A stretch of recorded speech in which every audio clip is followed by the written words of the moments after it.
अस्सलाम वालेकुम। मेरा नाम हफ़ीज़ हैदर है और मैं क्लिनिकल साइकोलॉजिस्ट हूँ।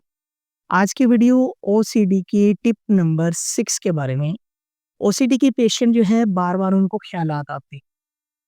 अब ये गलती क्या करते हैं, ये गलती सबसे बड़ी ये करते हैं कि ये लोगों को बताते, मुझे ये मसला है। अपने घरवालों को बताते हैं, अपने दोस्तों को बताते हैं, अपने रिश्तेदारों को बताते हैं, अपने जो है मज़ीद इर्द-गिर्द जो है लोगों को बताते हैं।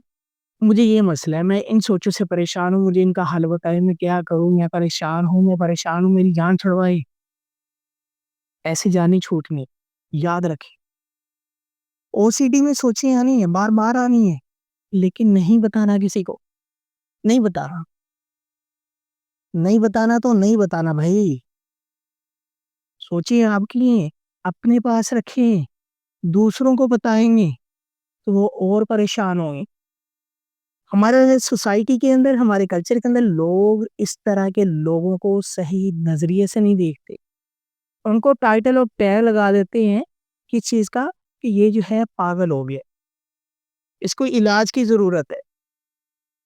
ये तो अपने पाँव पे खड़ा नहीं हो सकता, ये तो अपनी ज़िंदगी के फैसले नहीं कर सकता, ये अपनी लाइफ में डिफरेंट चैलेंजेस को फेस नहीं कर सकता और वहाँ से ये डीमोटिवेट हो जाते हैं और मज़ीद जो है ओसीडी का शिकार हो जाते हैं।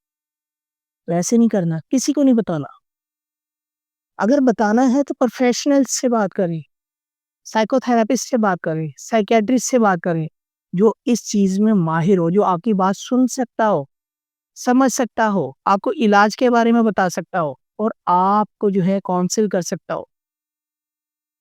हर शख्स जो है ना, कहीं न कहीं अंदर ही अंदर ये ना हो कि जो है जो लोग ओसीडी वाले बताते हैं ना, उनकी वो जड़ें काटते होते हैं। साधारण-सी बात है। तो बेहतर ये है कि किसी को ना बताएँ, खामोशी अख्तियार करें। आपको पता है या आपके डॉक्टर्स को पता है या घर में किसी स्पेसिफिक पर्सन को पता है कि आपको ये मसला है। आपने किसी को नहीं बताना। ये जो आप गीत गाते रहते हो मुझे ओसीडी है, ये सर्चिंग करते रहते हो सर्च इंजन से कि मुझे ओसीडी है, इसका हल बताएँ, हल बताएँ, हल बत आपकी जो है ओसीडी के इलाज का फर्स्ट स्टेप यही है कि आपने ये बात सिर्फ़ अपने तक रखनी है या किसी प्रोफ़ेशनल तक रखनी है, बस। किसी ऐरे-गैरे बंदे को नहीं बताना। अगर आप ओसीडी की बीमारी से बचना चाहते हैं तो इस बात पे अमल करें ताकि आपका इलाज जो है मुकम्मल हो सके।